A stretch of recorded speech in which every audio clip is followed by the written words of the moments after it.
Millennials, we've got champagne taste on a beer budget, but take it from someone who works with a lot of first-time homebuyers.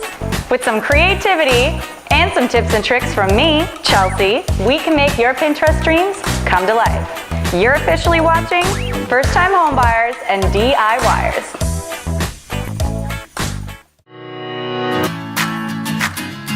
All right, welcome back to First Time Homebuyers and DIYers, and this week we are going to check and see how many people who haven't bought a home yet know some of the costs involved, because that's one of the biggest steps in buying your first home.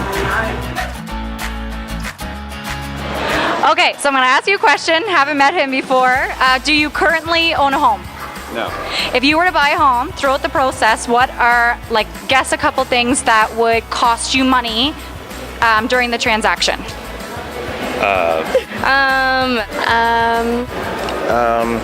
So, the good thing is, you're not supposed to know the answer to this because you haven't bought a home yet. But the even better news is that you do have realtors that you can lean on to get prepared for these costs.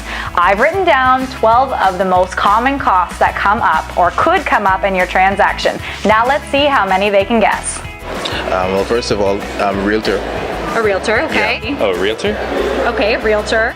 The funny thing is, most times it doesn't even cost you to use a realtor when buying a home. Most times that cost is actually covered by the seller side of the transaction. And I say most times because there is an exception to that rule, but that's to be discussed with your realtor.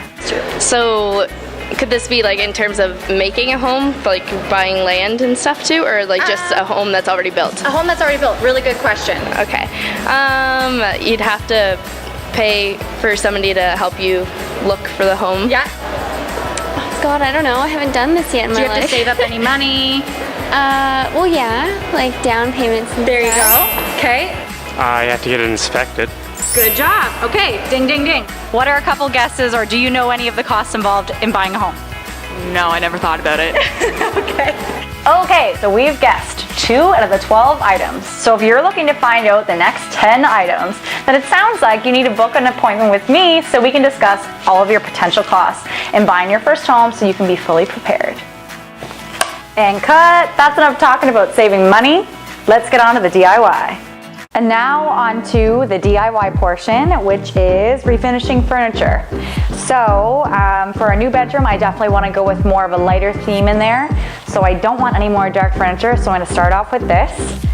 First step is sanding it, and I have a couple techniques I'll share with you about making sure that you're not getting rid of too much. You don't want to get rid of all of it because you want to give it that rustic character. Starting out, I'm going to use a P80 grit to get rid of all of this stain, leaving a little bit of character. And once it gets looking more like I want it to, I'm going to use a P120 or a P220 because that's going to take away less of it and give it that nice soft finish that you want.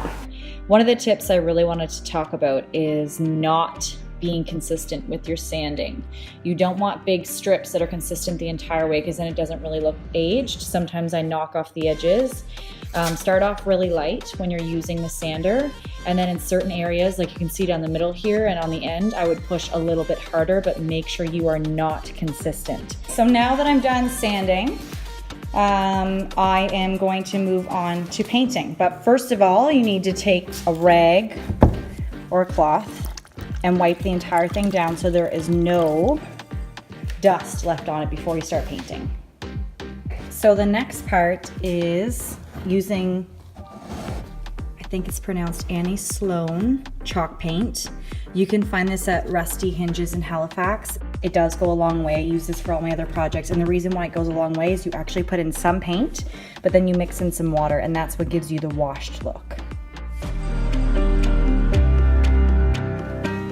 Okay, so for me, this is a little too light. I don't want to see that much of the wood color, so I'm going to do another layer of white, and that's the best part about it. If you do too much, you can sand a little bit off if you let it dry and it's too solid of a color, or you can keep doing layers until you're happy. All right, so the last step is to use that same brand, Annie Sloan, which I also got from Rusty Hinges, is wax, and this is a clear wax that I'm using, and the wax brush, and it's really important to use the right brush for this technique. Without the finish, this is chalk paint, so it is going to wash away and it's not going to wear properly. With the finish, the more it sits on there, the better it's going to be in the future. So Put a tiny bit on your brush, and you're actually gonna kind of stab it into the wood.